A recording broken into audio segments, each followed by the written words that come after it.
Assalamualaikum warahmatullahi wabarakatuh. Baiklah, saya akan melakukan pemeriksaan motorik. Yang pertama, pemeriksaan bentuk otot. Apakah kita observasi dulu otot, kemudian kita lihat apakah otot ini ada normotrofi, hipertrofi, atau atrofi. Kemudian paling banyak hipertrofi ditemukan pada pasien yang sering berolahraga. Kemudian kita melihat apakah ada kedutan otot atau tidak, tonus otot atau tahanan otot.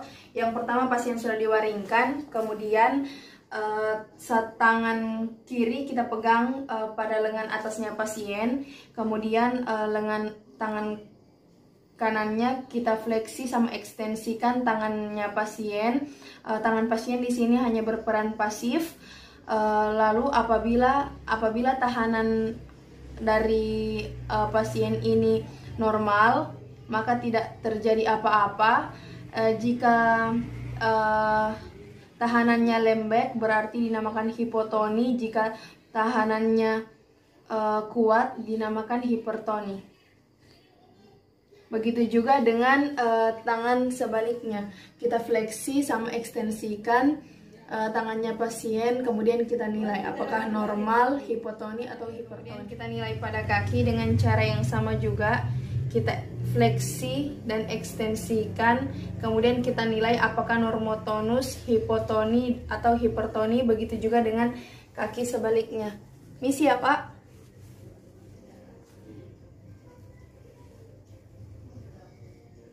Pemeriksaan kekuatan otot. Yang pertama, kita menyuruh pasien untuk mengangkat tangan. Mohon maaf Pak, bisa diangkat tangannya. Kemudian kita beri tekanan.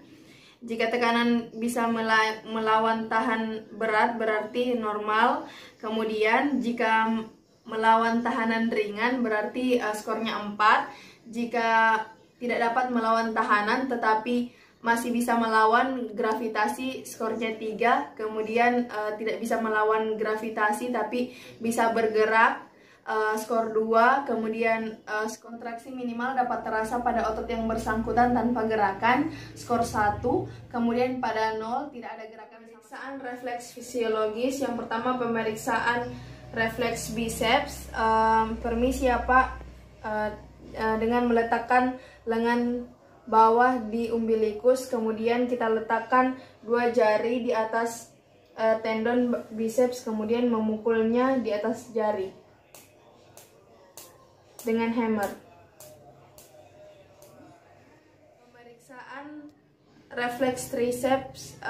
Misi Pak, letakkan lengan tangan bawah di processus xiphyoideus, kemudian angkat sedikit, lalu kita memukulnya di bagian tendo dari tricep pada fossa olecrani, memukulnya dengan menggunakan hammer.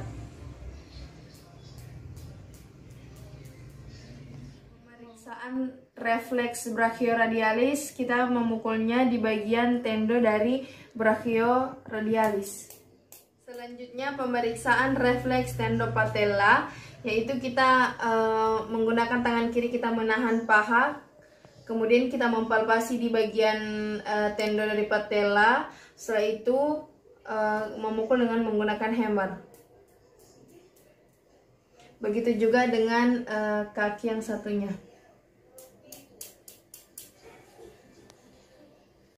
Kemudian untuk refleks tendo Achilles, kaki dilipat, permisi ya Pak. Kemudian didorsofleksikan. Lalu kita memukul di bagian tendo Achilles. Begitu juga dengan kaki sebaliknya. Didorsofleksikan. Untuk pemeriksaan refleks patologis, yang pertama pemeriksaan refleks Hoffman dan Tromner. Kita pegang pergelangan tangannya pasien, kemudian jari semua difleksikan, lalu jari tengah kita ekstensikan agak jauh, difleksikan, lalu kita jentik, lalu kita lihat reaksi dari keempat jarinya. Untuk pemeriksaan refleks Babinski, kita pegang di pergelangan di pergelangan kaki, kemudian kita gores dengan cepat dari arah medial tumit ke lengkungan jari. Apabila terjadi dorsofleksi pada ibu jari kaki dan pengembangan pada 4 jari kaki yang lain, berarti tes Babinski-nya positif. Kemudian kita lakukan juga pada kaki yang satunya lagi. Kita pegang, kemudian tarik dari lateral tumit ke lengkungan jari. Untuk pemeriksaan refleks Oppenheim, yaitu kita meletakkan ibu jari, jari telunjuk dan jari tengah ke tulang tibialis lalu menggosoknya ke arah distal. Begitu juga dengan kaki satunya. Pemeriksaan tanda rangsang Mennings, yaitu yang pertama kaku kuduk, pasien dalam keadaan berbaring, kemudian pemeriksa berada di sebelah kanannya pasien. Pasien berbaring tanpa menggunakan bantal, kemudian tangan kiri pemeriksa berada di bawah kepalanya pasien dan tangan kanan berada di dada pasien. Kemudian kita rotasikan ke kiri dalam keadaan rileks pasien, kemudian ke kanan. Kemudian bila kaku kuduk negatif, saya maksud abnormal, maka kepala tidak sampai ke dada.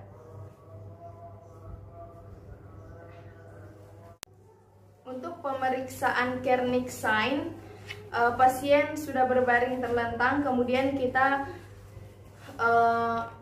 mengangkat pahanya pasien 30 derajat dan memfleksikan, kemudian kita ekstensikan 135 derajat tungkai.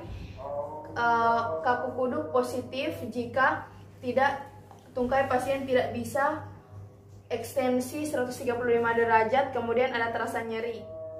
Untuk pemeriksaan Brunski, yang pertama Brunski 1, pasien sudah terlentang, kemudian kita meletakkan tangan kiri di bawah kepalanya pasien, tangan kanan di atas dada pasien, kemudian kita fleksikan kepala dengan cepat dan tangan kanan menekan pada dada untuk menghindari supaya badan tidak bergerak.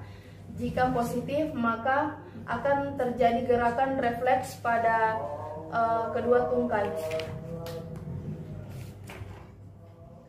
Untuk Brunski 2, yaitu tungkai difleksikan secara pasif, kemudian satu tungkai lurus. Jika positif, maka tungkai yang satunya akan ikut fleksi. Brunski 3, yaitu pasien sudah berbaring terlentang, kemudian pemeriksa berada di atas kepalanya pasien lalu menekan os zigomatikus dari pasien. Bila positif, maka ekstremitas superior akan terangkat.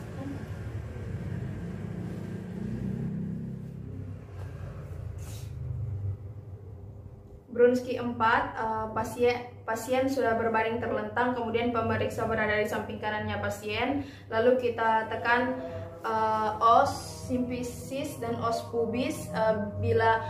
Bila positif, maka ekstremitas inferior akan